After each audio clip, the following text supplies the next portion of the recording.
Football বিশ্বকাপ খেলার ভাবনা থেকে 2006 বিশ্বকাপ বিজয়ী ইতালি দলের মিডফিল্ডার জেনারো গাত্তুসোকে জাতীয় দলের কোচ নিয়োগ দিয়েছে দেশটি।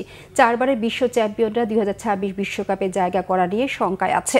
2018 ও 2022 বিশ্বকাপে খেলার যোগ্যতা হারানো ইতালি 2026 বিশ্বকাপের ইউরোপিয়ান বাছাইয়ে খেলছে আই গ্রুপে।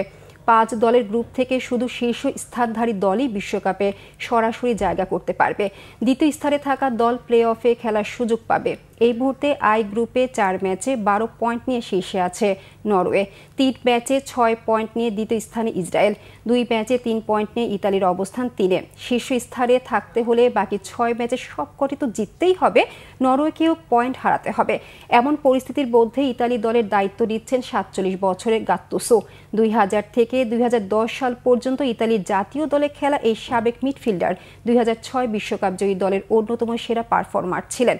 2013 সালে সুইজারল্যান্ডের ক্লাব সিওনে খেলোয়াড় কাম কোচ হিসেবে কাজ শুরু করেন। তখন থেকে গত 12 বছরে মোট 9টি ক্লাবের ডাগ আউটে দাঁড়িয়েছেন গাত্তুসো, যার মধ্যে আছে নিজের সাবেক ক্লাব এসি মিলান এবং ভ্যালেন্সিয়া ও মার্সেই।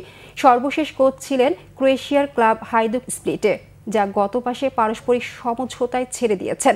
এখন পর্যন্ত কোচ হিসেবে 376টি ম্যাচের 161টিতে জিতেছেন, ড্র করেছেন 108টিতে, হেরেছেন 107 ম্যাচে।